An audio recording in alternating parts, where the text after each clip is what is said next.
Hey guys, so I had something to do last night. I missed the regular upload time frame, so this is kind of a two-in-one video. Since I did spend some time late last night, as well as tonight, just finishing up reading Frank Thomas's and Ollie Johnston's Disney animation The Illusion of Life book. So yeah, I went full beast mode, read about 200 to 250 pages in 2 nights of this wonderful book, and it was worth every second.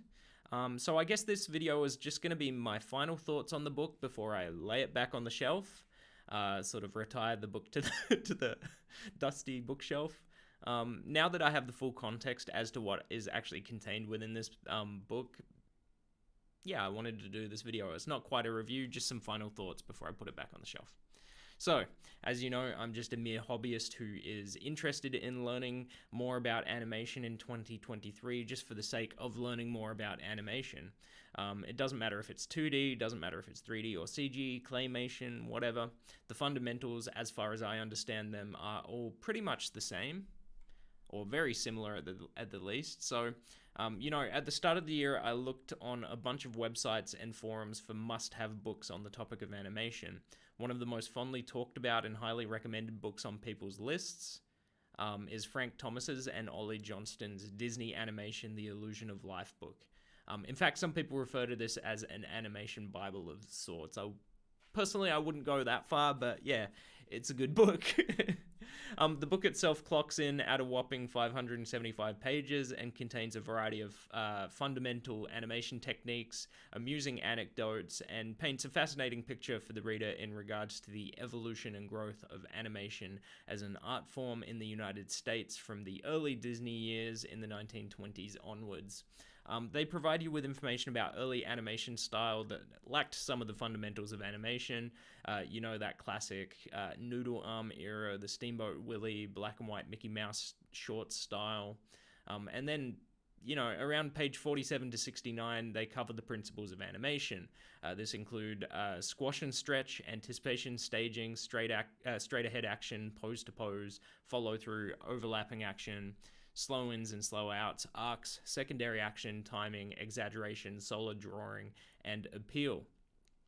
They then move on to like a 1934 or 1936 discovery kind of era where they started running classes and workshops for staff members, mostly after hours. They'd bring in professional artists as opposed to just animators, and they were really trying to step up and elevate the quality of the Disney animators' output.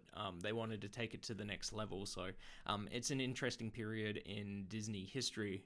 The book outlines the discoveries they made within the medium one by one. Arguably, some of these artists' most significant contributions to Disney, creatively or technically. They cover procedures that the animation studio would use. They cover different teams or departments that were created as the company expanded, like stylist, storyman, director, recording assistant, director, cutter, the character model department, story reel, layout, the animator, assistant animator, background painters, effects department, all sorts. They even had a whole chapter dedicated just to sound, which was kind of nice. A chapter on the use of live action in drawings and drawing humans and animals. So I didn't know that Disney focused so heavily on live action. I know that they did record their own footage and hire actors to come in and act out certain scenes or certain character movements and interactions, like in Snow White and the Seven Dwarfs. There's that old black and white footage that's out there that still exists to this day. But I didn't realize how extensively they relied on printing out those live action frames and how much analysis of movement actually went into it. I'm glad they kind of recognized the limitations of rotoscoping and for the most part didn't just trace the live action frames outright. There are a few instances of like sort of tracing. I think deer antlers in Bambi was a hard one for them, so to get the right perspective and the right angles. So they resorted to that kind of thing at times, but yeah. There was a section, different examples of animation walk cycles, the importance of weight, the way certain types of walks could express different character personality traits. And so, yeah, look, let's sum it up.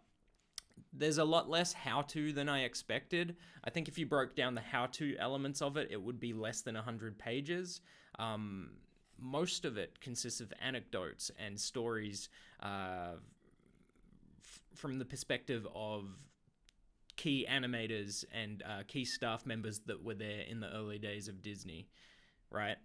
No problem with that whatsoever. It was fascinating to peek behind the curtain and hear some of these personal internal stories, because essentially it's these stories, the company culture as a whole, how the staff members interacted with each other and had fun on a day-to-day basis, the creative process that contributed to the style and the quality of the films that they put out in that sort of classic Disney era. Do I recommend this book? Of course. It's a bit pricey, at least in Australia. It's like 90 Australian dollars, which includes goods and services tax. It's important to note my frustration with the physical quality of the book. So mine had entire pages where the ink looked so faint or faded, as if the printer they used was out of ink, that it was just barely readable. Other pages had ghosting or doubling up of sentences, like repeating the same sentence twice within a short vertical space of each other, and so that made it incredibly difficult to read certain pages. And then the third thing, 3 strikes because you're out. There was colored ink like on the pages that had pictures that would clearly transfer over to the next page in the book. It's as if they put all the pages on top of each other too quickly while the ink was still drying, and you end up with a bunch of colored smudges and smears. I don't know. From a Disney product, I would have expected a little bit better, like a bit better quality control. I don't know. It was like, it's to the point that if I ever wanted to sell this book, I wouldn't sell this book secondhand, because I wouldn't want to subject someone else to the poor physical quality of the book. But just in terms of the content itself, I can see past all of that, and I don't intend to sell it anyway, so it doesn't really matter. Yeah, but it is what it is. I just thought I'd mention that there. Those problems were pretty consistent throughout the entire book. Try your luck. You might have better luck than me. I guess it's a bit of a gamble. Anyway, thanks for watching. That's the end of this video. I'm going to retire the book to the shelf for the time being and move on to the next one. Got to keep advancing. It was fun. I'll see you in the next video.